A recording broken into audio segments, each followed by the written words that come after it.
Hi there, my name's Raja Abdul Rahman, student ID 4331626, and I'm here for the live video demonstration of Coursework 2 of data management.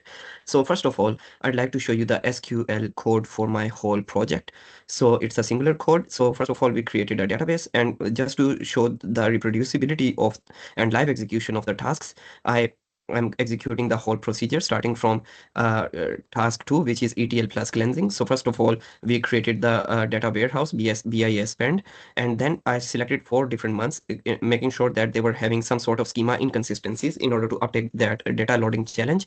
So in order to address those schema inconsistencies, I have basically approached that problem with two-layered loading. So first of all, I loaded the data into raw staging table, which is created here. As you can see, I'll discuss the SQL queries first, and then bulk insert the April data using CSV mode, and performing some quick validations at each step, and then creating the type staging table with accurate data types, and transforming April data from raw to typed staging, and then performing validations again at each step. And then for the August, again, it is done, and August is containing 12 columns instead of 14 columns. So a separate raw staging table is created using all of the text columns first in order to avoid conversion inconsistencies while using bulk insert operation, and then transforming the August raw to typed staging and inserting nulls for the missing columns.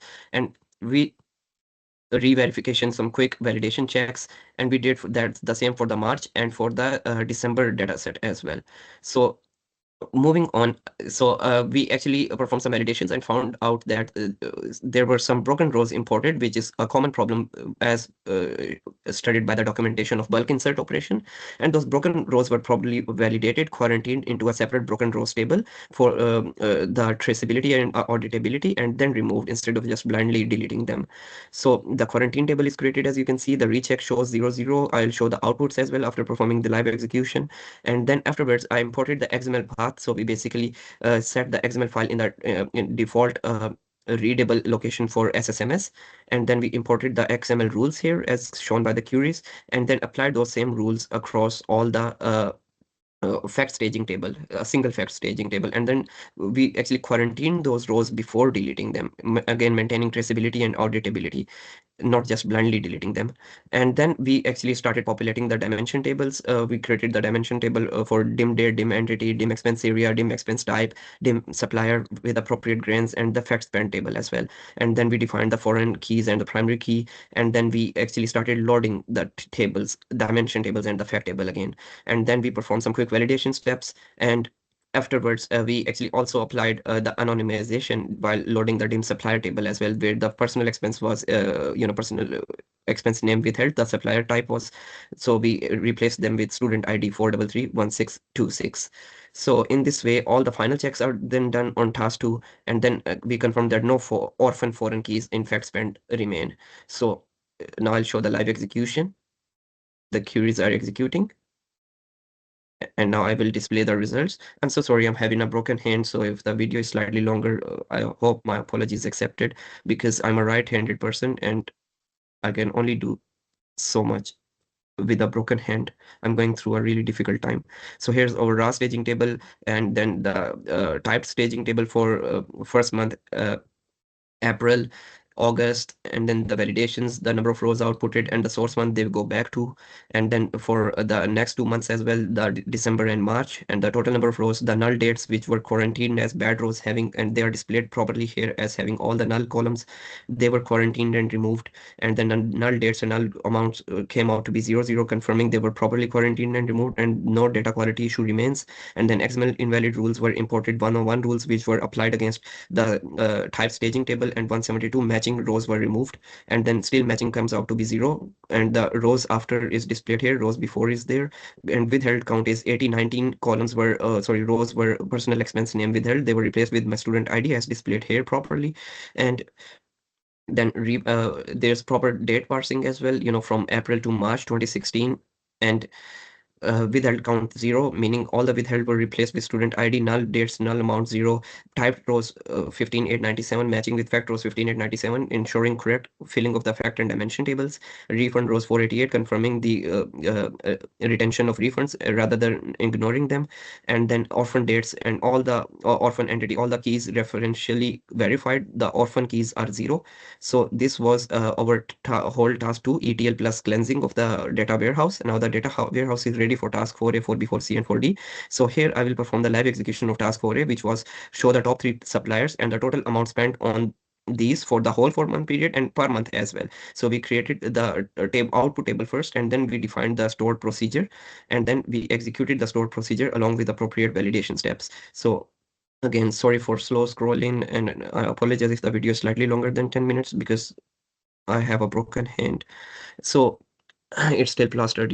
And now I will show the live execution of task 4A. Query executed successfully. And here are the output.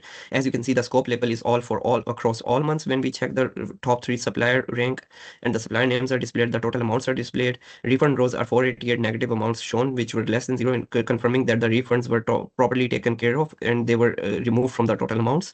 And the scope label is rows out 3 for all months, and for each one of those 4 months, the rows out 3 ensuring the correct execution of the procedure logic. Now moving on to the task 4B. The task 4B was to see that which expense type are above average of 2 months. So here for the best execution of this logic, I actually use the first month less than the second month. M1.source month is less than M2.source month logic. Here it is shown in order to make sure that all the individual unique month pairs are considered and none of the possible 2-month pairs are ignored. And for 4 months, the possible pairs comes out to be 6. And for all those, and then here's the JSON export procedure. The tables are created properly, and then JSON export file path, all of that is defined here. And then we execute the task 4B now. Executed successfully without any errors. And now you can see that this is a huge table, not a huge, 40 table, 10 per each. Not 10 per each, basically how many of them are above the average 2-month period ranking. So, and here's the JSON file path, and we can see the average 2-month total expenses displayed, 2 months total is displayed, expense type name is displayed, their appropriate rankings are displayed. And here's the JSON export as well, by the way. It's exported to the default file path as specified. And now moving on to the task 4C, which was to see the monthly top 10 expense areas plus movement versus previous month, basically the rank movement. So we created the output table here. We then created the stored procedure, and then we executed the stored procedure along with appropriate quick validation steps. So there we go. Now we execute it here. And before the rank movement, we use the lag logic in order to preserve the proper rank movement. And here you can see the previous month for the first April month are null, obviously because it's a new entry, so the move direction is new. For each entry where the rank moved up, it is shown by up rank, and place is moved 4, meaning moved by 4 rank. Previous rank was 3, sorry, 5, so rank moved 4 up, and the new rank is 1, ensuring correct procedure logic. And 40 per each, or 10 per each month, and 40 for overall, and the rows out 10 can be displayed here, ensuring correct validation. And then moving on to the final task 4D, which was time hierarchy analysis of our expense areas, expense types, and then export into CSV file. So here I'm going to show the live execution now, and then the output. Here you can see that the output table is properly populated. The supplier rank is preserved 1, 2, 3, 4, 5, 6, 7, 8, 9, 10, and 10 for each month, rows out 10 for each month, you can see here. And then you can see the time hierarchy, the quarter, source month, month, year label, financial year. And I also calculated a neat thing, which is a refund count. So 3, 2, 1, basically ensuring that the refunds are taken care of. Refund amounts are also transparent. Month total amount, supplier share of month, supplier financial year spending to date, previous period amount change, everything, a complex time hierarchy. And then rows out 10 per each month, ensuring correct validation. And this is the CSV output. So for CSV, I use the union null operation in order to generate the header row automatically instead of just applying it manually. So coming on to the next task, it is uh, uh, Power BI dashboard. Here is the single view of the Power BI dashboard. I applied 4 slicers, three, four A task, 4 C task, and 40 task. I use the source month as the slicer criteria in order to filter out them per month.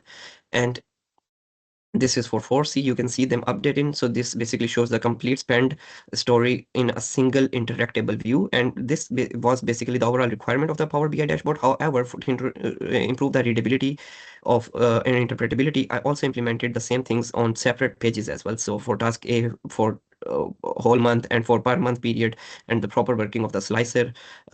Task B, the expense ranking in ascending order as required, slicer uh, filtering of proper month pairs, basically August to April to August, for example. And then the 4C task top 10 expense area in ascending order again, move directions properly shown and preserved, braces moved all displayed. And for 4D task, which was our complex time hierarchy, everything shown and displayed, supplier financial year to date, and with proper splicer on the basis of source month implemented. Thank you so much. That was pretty much it as far as my live demonstration is concerned. And I know that the video is might slightly be longer than 10 minutes, but apologies because of my broken hand. Thank you. Bye bye.